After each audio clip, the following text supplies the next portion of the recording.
नमस्कार। कहिलेकाहीँ सोच्नु भएको छ हाम्रो हरेक दिन बिहान उठेदेखि राति नसुतुन्जेल यो एउटा गहिरो आध्यात्मिक यात्रा पनि हुन सक्छ भनेर? हो, आज हामी कुरा गर्दैछौँ सनातन धर्मको एउटा एकदमै सुन्दर अवधारणा दिनचर्याको बारेमा। यो कुनै साधारण टाइम टेबल जस्तो होइन है, यो त जीवन जिउने एउटा कला हो। लौ सुरु गरौँ है त यो रहस्यमय यात्रा। ल, आज हामी चारवटा मुख्य कुरामा ध्यान दिनेछौँ। सुरुमा त सनातन दिनचर्या भनेको के हो त्यो बुझौँला। त्यसपछि समयलाई कसरी ब्रह्माण्डसँग जोडेर हेरिन्छ त्यो पनि हेरौँला। अनि तेस्रोमा हाम्रो हरेक कामलाई कसरी आध्यात्मिक बनाउन सकिन्छ भन्नेबारे जान्नेछौँ। र लास्टमा त्यो जादुई कुरा मन्त्रको बारेमा कुरा गर्नेछौँ जसले साधारण कामलाई पनि असाधारण बनाइदिन्छ। यो पुरै अभ्यासको केन्द्रमा एउटा एकदमै गहिरो सोच छ। त्यो के हो भने हाम्रो हरेक काम, चाहे त्यो जति नै सानो किन नहोस्, त्यो आफैलाई शुद्ध गर्ने र ईश्वरप्रति समर्पित हुने एउटा माध्यम बन्न सक्छ। एकछिन सोच्नुस् त, हामीले फेर्ने हरेक सास, चाल्ने हरेक पाइला एउटा प्रार्थना जस्तै भयो भने कस्तो होला? हो, यही सोचले नै त दिनचर्यालाई यति सुन्दर र अर्थपूर्ण बनाउँछ। त्यसो भए यो पुरै कुराको जड के हो त? यसलाई राम्ररी बुझ्नलाई हामीले यसको जगबाटै सुरु गर्नुपर्छ। मतलब सनातन धर्मबाटै। सनातन धर्मलाई एउटा कहिल्यै नसुक्ने विशाल नदी जस्तो मान्न सकिन्छ। यो नदीले हामीलाई जीवन जिउने तरिका, सही बाटो देखाउने सिद्धान्तहरू दिएको छ। र हो, दिनचर्या चाहिँ यही विशाल नदीको एउटा महत्त्वपूर्ण शाखा हो जसले हाम्रो दिनदिनैको जीवनलाई सही दिशा दिन्छ। अनि हो, यही मार्गदर्शनलाई नै दिनचर्या भनिन्छ। यो फेरि साधारण टाइम टेबल मात्रै होइन है, यो त एउटा साधना हो। भनेको आफ्नो हरेक कामलाई एउटा पवित्र अभ्यासमा ढाल्ने कला। बिहानको पहिलो किरणसँगै उठेदेखि राति आँखा चिम्लनु अघिसम्म हरेक पल, हरेक क्षण अर्थपूर्ण हुन्छ। ल, दिनचर्याको अर्थ त बुझियो, तर दिनलाई कसरी मिलाइएको छ त? अब हेरौँ है त, हाम्रो यो सानो दिनलाई यो विशाल ब्रह्माण्डको लयसँग कसरी तालमेल मिलाइएको छ। यसको रहस्य लुकेको छ काल भन्ने अवधारणामा। हाम्रो दिनलाई विभिन्न काल अर्थात् समयको टुक्राहरूमा बाँडिएको छ र यसको उद्देश्य के हो भने हाम्रो कामलाई ब्रह्माण्डको शक्तिसँग जोड्नु। यसलाई यसरी बुझ्नुस् न, यो भनेको प्रकृतिको तालमा नाच्नु जस्तै हो। ठिक समयमा ठिक काम गर्नु।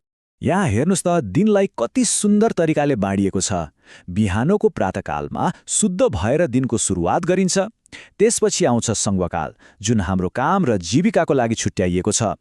अनि माध्याह्नकालमा एकछिन रोकिएर फेरि प्रार्थना गरिन्छ। अपराह्नकाल चाहिँ हाम्रा पितृहरूलाई सम्झना गर्ने समय हो। अनि अन्त्यमा सायङ्कालमा दिनभरको थकानपछि शान्त भएर मनन गर्ने, धन्यवाद दिने समय। ल, कुन काम कहिले गर्ने भन्ने त थाहा भयो, तर अब प्रश्न आउँछ कसरी गर्ने। अब हामी कुरा गरौँ हाम्रा कामहरूको पछाडि लुकेको आध्यात्मिक गहिराई र नियतबारे। दिनचर्यामा आचार अर्थात् हाम्रो आचरणको धेरै महत्त्व छ र यो आचरणलाई चारवटा अलग अलग आध्यात्मिक स्तरमा बुझ्न सकिन्छ। यहाँ हेर्नुहोस् त, यो एउटा यात्रा जस्तै हो। एउटा साधारण कामलाई पनि कसरी सबैभन्दा उच्च आध्यात्मिक अभ्यासमा बदल्न सकिन्छ भन्ने यात्रा। यो यात्रा प्रत्यक्षबाट सुरु हुन्छ, जहाँ हामी केवल काम गर्छौँ त्यति हो। र यो यात्रा महत्तम तहमा पुगेर टुङ्गिन्छ, जहाँ त्यही काम ईश्वरको पूजा जस्तै बन्न पुग्छ। यो वास्तवमा हाम्रो चेतनाको विकासको यात्रा हो। यसलाई अझै सरल तरिकाले बुझौँ है। प्रत्यक्ष आचार भनेको त्यो पहिलो पाइला हो जहाँ हाम्रो आत्माले कर्मलाई भर्खर छुन खोज्दैछ। तर महत्तम आचार त्यो त अन्तिम गन्तव्य हो, जहाँ त्यही काम भगवानलाई चढाएको फूल जस्तै पवित्र बन्छ। हो, यही हो आचरणको जादु। तर यो आध्यात्मिक उचाइ हासिल गर्ने कसरी त? अब हामी त्यही शक्तिशाली माध्यमको बारेमा कुरा गर्नेछौँ जसले यो असम्भव जस्तो देखिने यात्रालाई पनि सम्भव बनाइदिन्छ। अब यहाँ एउटा मुख्य प्रश्न उठ्छ।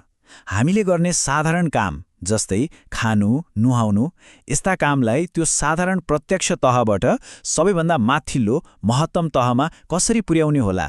यसको तरिका के हो? र यसको जवाफ एकदमै सरल तर शक्तिशाली छ।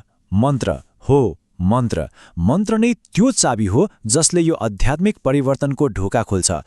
मन्त्रले हामीलाई सङ्कल्प प्रदान गर्छ। अब सङ्कल्प भनेको के हो त? यो भनेको कुनै पनि काम गर्नुभन्दा अगाडि लिइने एउटा सचेत, जानीबुझी राखिएको नियत हो। जब हामी मन्त्र पढ्छौँ तब हामीले गर्ने साधारण कामलाई पनि एउटा पवित्र उद्देश्यसँग जोडिदिन्छौँ। मानौ कि हामी त्यो काम भगवानकै लागि गर्दैछौँ। त्यसो भए मन्त्रले हाम्रो कामलाई कसरी बदल्छ त? पहिलो कुरा त यसले काममा एउटा सचेत नियत अर्थात् सङ्कल्प भरिदिन्छ। यसले हाम्रा हात, हामी उभिएको जमिन, हाम्रो वरपरको वातावरणलाई समेत आध्यात्मिक बनाइदिन्छ। नुहाउनु, खानु जस्ता सामान्य काम पनि एउटा पवित्र यज्ञ वा अर्पण जस्तो बन्न पुग्छ। र सबैभन्दा महत्त्वपूर्ण कुरा, यसले हाम्रो आत्मालाई त्यो काममा पुरै डुब्न, लीन हुन मद्दत गर्छ। त्यसो भए निचोडमा भन्नुपर्दा मन्त्रले हाम्रो दैनिक जीवनको साधारण कुरा र दिव्य शक्ति बीचको दूरीलाई जोड्ने पुलको काम गर्छ। यो पवित्र ध्वनिको एकदमै व्यावहारिक प्रयोग हो। अब अन्त्यमा एउटा प्रश्नमा सोच्न छोडेर जाउँ है त। सोचौँ त, यदि हामीले गर्ने हरेक सानोभन्दा सानो काममा पनि एउटा गहिरो पवित्र सम्भावना लुकेको भए के हुन्थ्यो होला? यदि बिहान चियाको कप उठाउनु पनि एउटा प्रार्थना बन्न सक्थ्यो भने जीवनलाई हेर्ने हाम्रो नजरिया कति फरक हुन्थ्यो होला? एकपटक सोच्नुहोला है त। नमस्कार।